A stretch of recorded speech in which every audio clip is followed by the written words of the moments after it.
La mobilisation générale s'impose face à cette guerre d'agression, mais quel type, sous quel format également mettre en place cette mobilisation?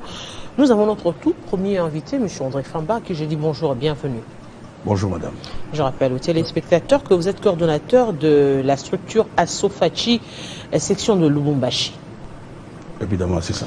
Alors aujourd'hui, on revient encore ici sur ce plateau pour parler de ce message de mobilisation lancé par le chef de l'État. Oui, le chef de l'État a finalement lancé l'appel à la mobilisation pour demander à toute la population, tous les Congolais, de s'unir derrière les FARDC qui sont en train de combattre. Actuellement, aujourd'hui, on se pose encore la question, est-ce qu'il faudrait maintenir ce langage d'agression ou carrément parler de guerre? Parce que la dimension et également l'avancée qu'est en train de prendre cette agression inquiète de plus en plus.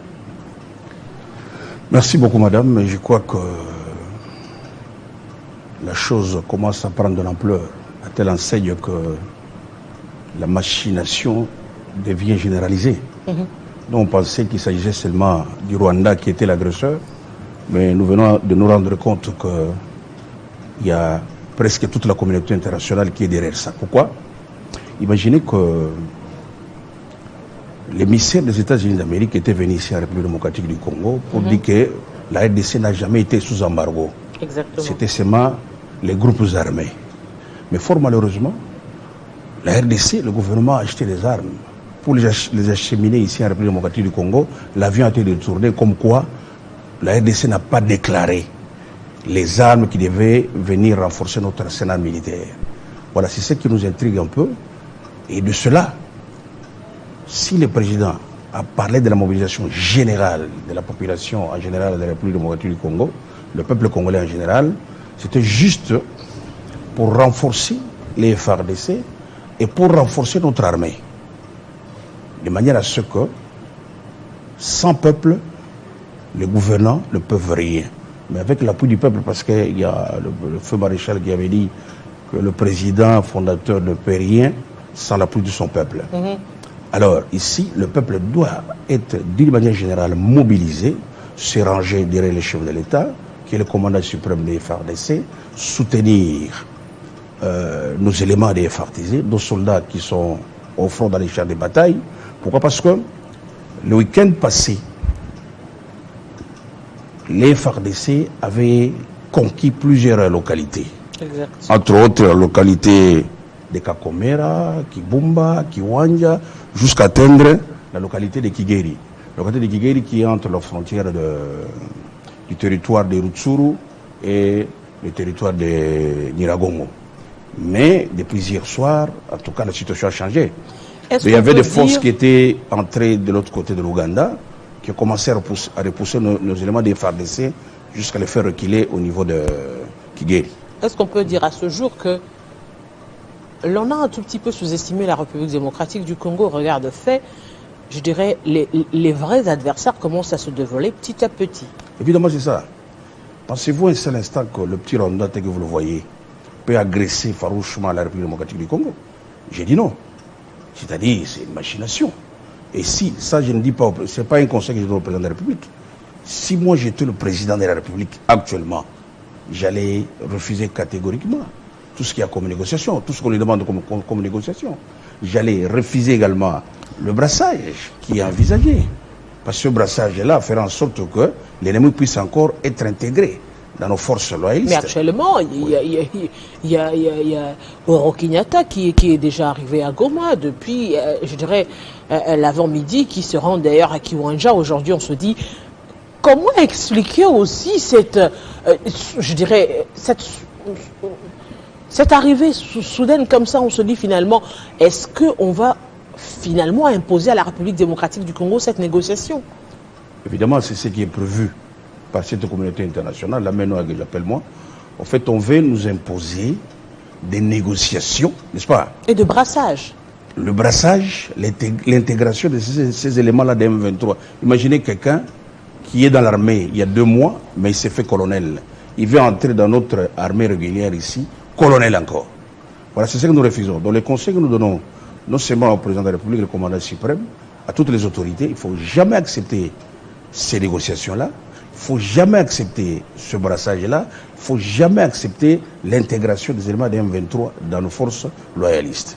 Pourquoi? Parce que le plan machiavélique tel qu'il est monté là, ce n'est pas seulement, n'est-ce pas, ce qu'ils veulent voir là. Il y a un plan B qui est visé. Et ce plan B là, c'est de faire éliminer physiquement le président Félix Antoine Tshisekedi Tshilombo et mettre quelqu'un qui n'est pas congolais pour qu'ils puissent, eux, n'est-ce pas, prendre le règne de la République démocratique du Congo. Finalement, l'optique de la balkanisation, elle est réelle, elle est vraie. Évidemment, c'est ça leur plan. Mais pour l'instant, ils songent à autre chose. Non seulement la balkanisation, mais ils sont en train de voir la tête du président de la République, Félix Antoine Tshisekedi Tshilombo. Chose qui ne se fera pas, Pourquoi? Parce que le peuple est derrière le président de la République, Félix Antoine Tshisekedi Tshilombo.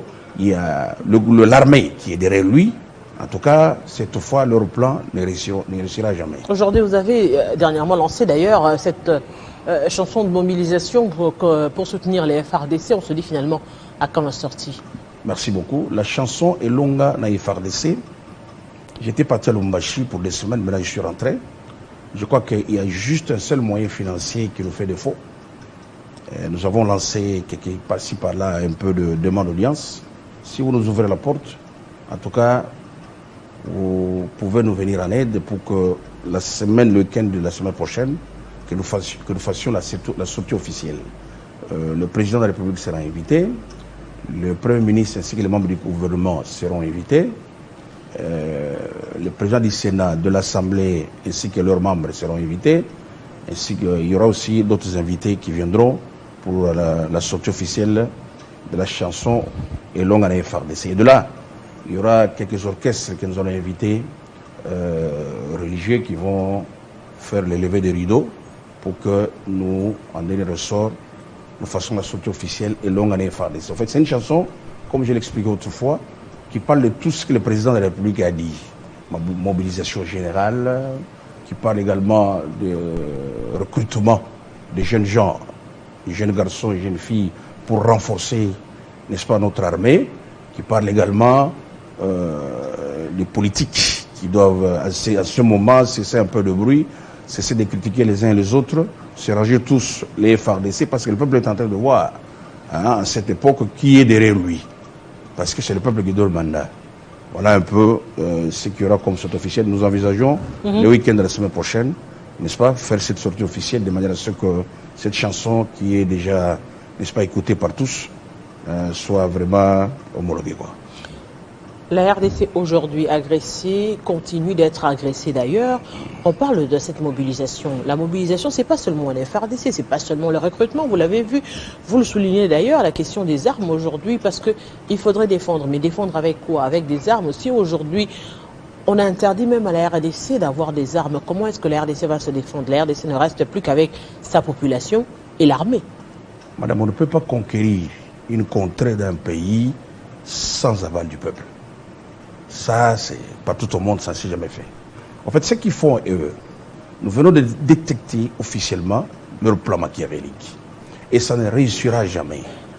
Nous recommandons aujourd'hui, j'ai vu quelques marches ici à Kinshasa, dans toutes les provinces de la République démocratique du Congo, comme ça s'est fait également à Goma, qu'il y ait des marches partout populaires pour dire non à la balkanisation, non à l'ingérence de la communauté internationale dans notre politique locale, pour dire encore non, n'est-ce pas, à cet aspect qu'eux sont en train de voir les choses que notre politique est encore extravertie. Nous sommes authentiques, nous sommes indépendants, nous aimerions continuer avec notre pays tel que nous avons les autorités aujourd'hui. Alors, comment expliquer justement ces consultations qu'a initié Uhuru Kenyatta en République démocratique du Congo, alors que l'État n'est pas divisé, le pouvoir est encore en place, mais on consulte pour quel objectif? En fait, il a été envoyé par qui? Voilà la question qu'il faut se poser. D'ailleurs, je vous dis d'emblée, l'armée kenyane qui est entrée là, c'est avec un grand retard. Le plan était que Goma tombe avant la fin du mois d'octobre. Mais cette armée est venue en retard. Et quel est son apport par rapport à ce qui s'est fait comme guerre en RDC? Encore deuxième point d'interrogation. Monsieur Uhuru Kenyatta, on ne refuse pas. C'est bien beau, mais il vient en retard. Nous avions repoussé pendant le week-end ces groupes armés-là, particulièrement les M23, jusque presque à la frontière de la cité frontalière de Bunagana. Mais comment est-ce qu'ils reprennent encore surface? Ils attaquent les éléments des FARDC, ils les repoussent encore. En fait, là, il y a un problème. En fait, si moi j'étais le président de la République, en tout cas, j'allais dire, vous savez, quand vous avez déjà déclenché quelque chose, il ne faut pas reculer. Ces gens-là ont un plan B, un plan A, un plan C. Il faut vraiment tirer attention. Donc la position qu'a prise le président de la République doit être maintenue. C'est-à-dire, c'est la guerre maintenant. Là, je conseille au gouvernement, c'est le moment de déclarer la guerre officiellement contre l'agresseur qui est le Rwanda. Parce que ce qui s'était passé la fois passée, le problème d'avion là, en fait, c'était une mise en garde. Le problème d'avion qui a atterri à Gisenyi, c'était une mise en garde. Mais il y a encore un entêtement de l'autre côté. Alors, nous voulons maintenant déclarer officiellement la guerre. Si l'agresseur vous attaque, vous devez aussi riposter dans son pays. C'est ce que nous voulons. Parce que si nous ripostons dans le Rwanda, je crois que cette guerre prendra fin. Un message aujourd'hui à tous les vaillants combattants qui sont en train, jusqu'aujourd'hui, de défendre le territoire national. Ils sont au front, oui, ils ont des familles, ils ont quitté leur famille, ils se battent tout simplement pour défendre l'intégrité et l'intégralité du territoire national. D'accord.